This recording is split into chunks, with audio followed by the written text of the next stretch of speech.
Hey guys, it's Paul Myers, licensed professional counselor, Sierra's husband, owner, lead therapist of Intentional Counseling and Build Free.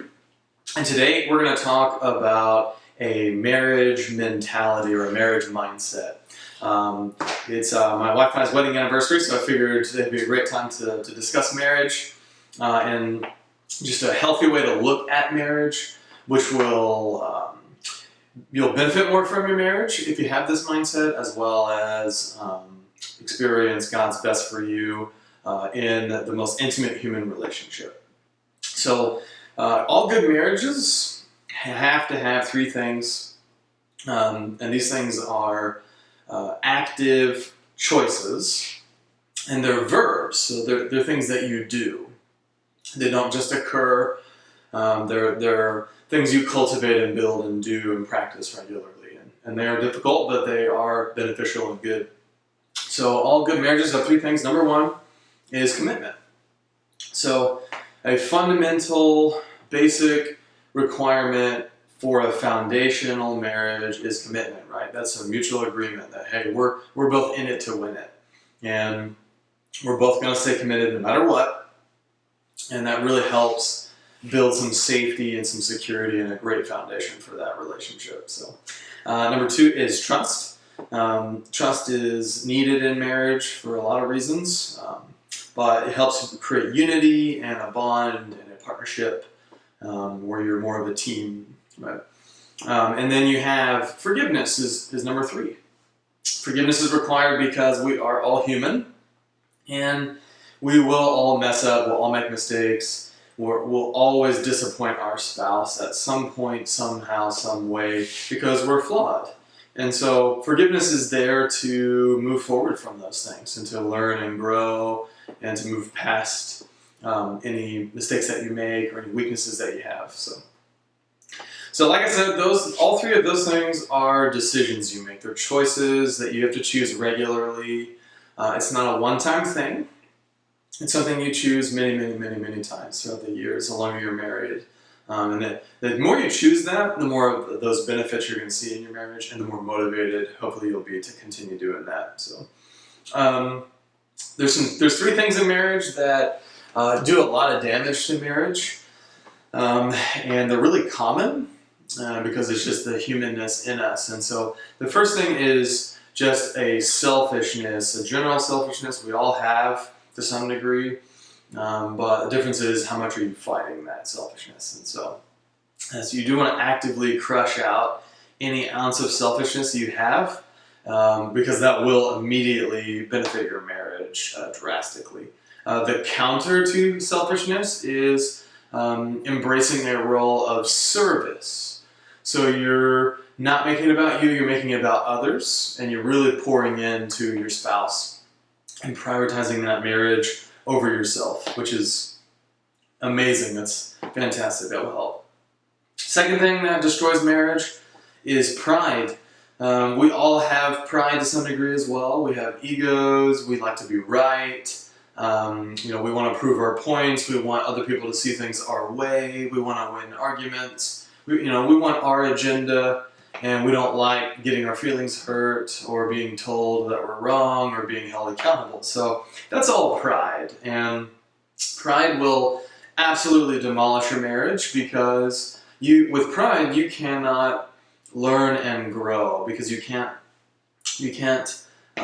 take a position of learning and of accountability and responsibility for yourself. So pride is, even a little bit of pride, does a ton of damage in marriage. So again, something you want to actively crush out.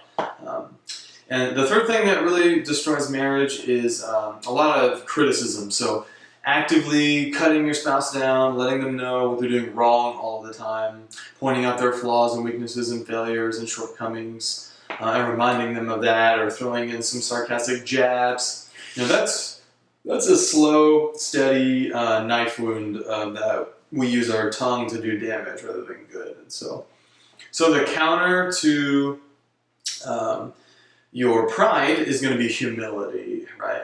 What helps keep me humble is just acknowledging how sovereign God is and how low and small we really are in comparison to Him, right?